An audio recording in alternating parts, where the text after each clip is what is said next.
धनपुरा नाम का एक गांव हुआ करता था। वो अपनी हरियाली और शांति जीवन जीने के लिए जाना जाता था। ठंड का मौसम गांव में कदम रख चुका था। दिवाली का त्योहार आने को अभी कुछ ही दिन बाकी थे।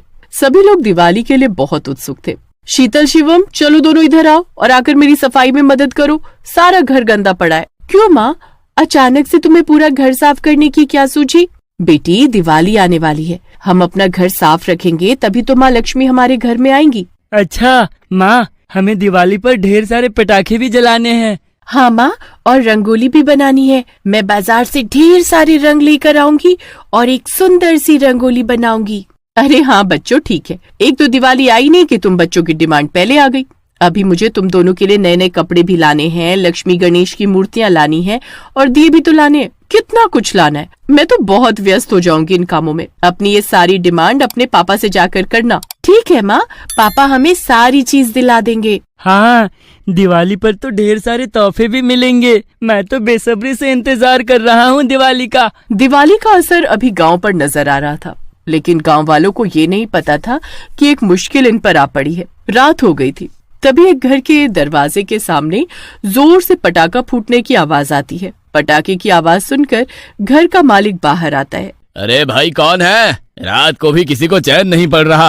अरे अपने घर में जाके सो जाओ और दूसरे लोगों को भी सोने दो। आ जाते हैं परेशान करने। घर का मालिक अंदर जा ही रहा होता है कि तभी उसे एक बड़ी सी काली परछाई दिखाई देती है। अरे बाबा, ये इतनी बड़ी परछाई किसकी हो सकती है? वो पीछे मुड़कर देखता है और उसके पीछे एक बहुत ही डरावनी चुड़ैल खड़ी होती है। उसकी डरावनी लाल आंखें उसे घूर कर देख रही होती हैं और उसकी काली साड़ी उसे और भयावह बना रही होती है। मैंने ही तुम्हारे घर के दरवाजे के सामने पटाखा फोड़ा था और अब मैं तुझे ले जाकर फोड़ूंगी। चुड़ैल उसे अपनी हवेली पर ले जाती है और उसे मार देती है और खून के निशान उसके घर पर लगा देती है। सुबह जब उस घर के लोगों को खून के निशान के बारे में पता चलता है तो वो घबरा जाते हैं। बाकी गांव वाले भी भीड़ जमा करके देख रहे होते हैं। अरे तुम्हें क्या लगता है भाई, किसका काम हो सकता है ये? मुझे तो किसी खूंखार जानवर का काम लगता है। जंगल से आ गया होगा कोई शेर और उसने हमला कर दिया। सभी गांव वाले इस घटना पर ज्यादा ध्यान नहीं देते हैं। फिर जब ये घटना लगातार कई घरों में हुई तो गांव के बुजुर्गों ने इसे गंभीरता से लिया। उनकी मान्यता थी कि ये जरूर किसी दुष्ट आत्मा का काम हो सकता है, शायद किसी चुड़ैल का। गांव में रामू की पत्नी खाना बना रही थी। तभी दरवाजे के पास जोरदार बम फूटने की आवाज आई। रामू घर के बाहर झांक कर देखता है। बच्चों, चलो जाओ यहाँ से, तुम्हारी पटाखेबाजी खत्म नहीं हो रही। तभी रामू को एक काली छाया नजर आती है। जरा बाहर जाके देखता हूँ कि माजरा क्या है। जैसे ही रामू बाहर निकला, चुड़ैल की काले कपड़ों में लिपटी आकृति उसके सामने आई। उसकी आंखें जलती हुई लाल थीं और उसके हाथ में एक जलता हुआ बम था। अरे नहीं नहीं, मुझ पे बम मत फोड़ना। अरे मैंने तुम्हारा क्या बिगाड़ा है? अरे मुझे जाने दो, मुझे जाने दो। चुड़ैल का बम रामू के पैरों के पास आकर फूट गया। रामू बेहोश होकर गिर पड़ा और अगली सुबह जब उसकी आंखें खुली तो उसके पैर पूरी तरह जल चुके थे। गांव के लोगों ने उसे जल्दी से अस्पताल पहुंचाया, लेकिन उसकी हालत बेहद गंभीर थी। हे भगवान, ये हमारे गांव में क्या हो रहा है? पहले वो घर, अब ये रामू। ये कैसा आतंक है बम का? हाँ भाई, कुछ समझ नहीं आ रहा कि ये काम कौन कर रहा है। अरे तुम लोग बेकार में चिंता ले रहे हो। होगा कोई शैतान लड़का जो घर दरवाजे के आगे आकर बम फोड़ रहा होगा। एक बार बस हाथ लग जाए, उसकी बहुत पिटाई होगी। हाँ, गांव में चुड़ैल के आतंक से हर कोई डर में जी रहा था। प्रधान और बुजुर्गों ने मिलकर निर्णय लिया कि मंदिर में एक विशेष पूजा का आयोजन किया जाएगा ताकि इस दुष्ट चुड़ैल से गांव की रक्षा की जा सके। डरो मत मेरे बच्चों, भगवान हमारे साथ है। हम इस पूजा के माध्यम से बुरी शक्तियों का अंत करेंगे। ये चुड़ैल चाहे कितनी भी ताकतवर क्यों ना हो, भगवान के आशीर्वाद से उसकी शक्तियां निष्फल हो जाएंगी। मंदिर के दरवाजे पर बम आकर फूटा। सभी लोग और पुजारी डर जाते हैं और वहाँ से भाग जाते हैं। सभी इस आतंक से डर जाते हैं। रात को गांव की सारी गलियां खाली पड़ जाती थी। सभी लोग डर कर अपने अपने घरों में छिप जाते। मैं सभी पंचों को ये बात बता देना चाहता हूँ कि गांव में चलते बम के आतंक को देखकर मैंने ये निर्णय लिया है कि इस बार दिवाली पर कोई भी गांव वाला पटाखे नहीं फोड़ेगा, चाहे वो बच्चा हो या बड़ा। दुकानों पर भी पटाखे बेचना मना होगा। अगले दिन पंचायत भवन में वो तांत्रिक बाबा आते हैं। जय जय शिव शंभो। बोलिए सरपंच जी, किस काम के लिए याद किया आपने मुझे? बाबा जी, गांव में काफी दिनों से बम का आतंक चल रहा है। लोग बताते हैं कि कोई काली छाया उनके सामने आती है और उनके घर के दरवाजे के सामने आकर बम फोड़ देती है। तांत्रिक बाबा ध्यान लगाते हैं और सरपंच से बोलते हैं, ये काम किसी और का नहीं बल्कि एक भयानक चुड़ैल का है। आपके गांव पर एक चुड़ैल का साया मंडरा रहा है। तांत्रिक बाबा एक खाली मैदान में तंत्र मंत्र करते हैं जिससे चुड़ैल वहां जाती है। चुड़ैल तांत्रिक के ऊपर एक बम फोड़ देती है, लेकिन तांत्रिक अपनी शक्तियों की मदद से बच जाता है। ए तांत्रिक, तू यहाँ से चला जा, नहीं तो मैं तुझे भी बम से उड़ा दूंगी। तांत्रिक अपनी शक्तियों से चुड़ैल को पकड़ लेता है। अगर तू यहाँ से गई तो मैं तुझे हमेशा के लिए कैद कर दूंगा। तुझे बताना पड़ेगा कि तू यहाँ क्यों आई है। ठीक है, मैं बताती हूँ।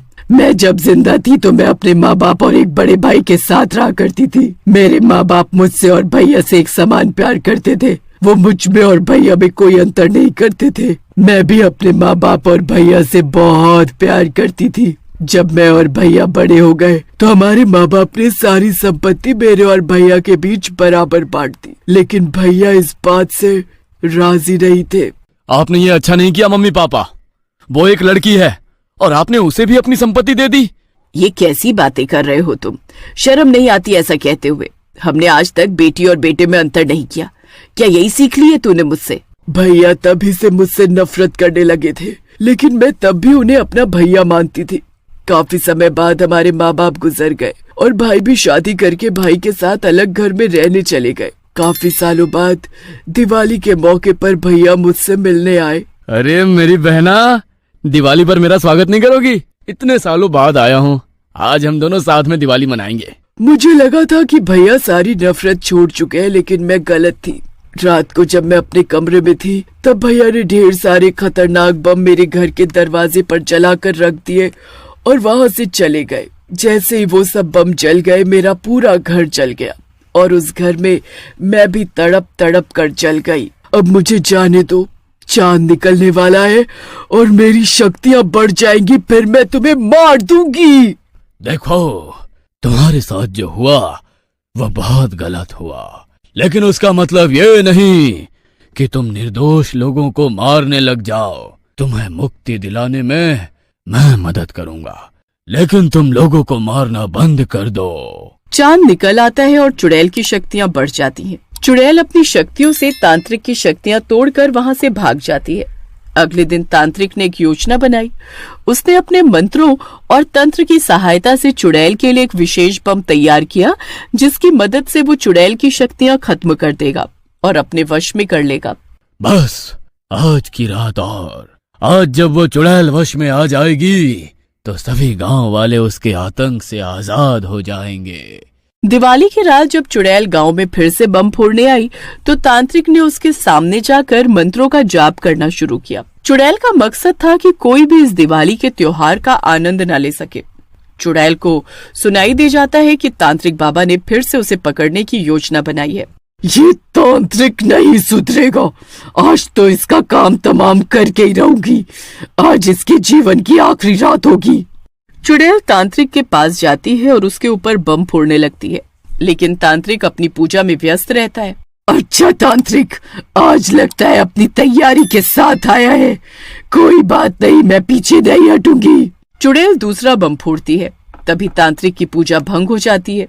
आ गई चुड़ैल, आज तेरा हर वार बेकार जाएगा। आज तेरा अंत मैं करूंगा।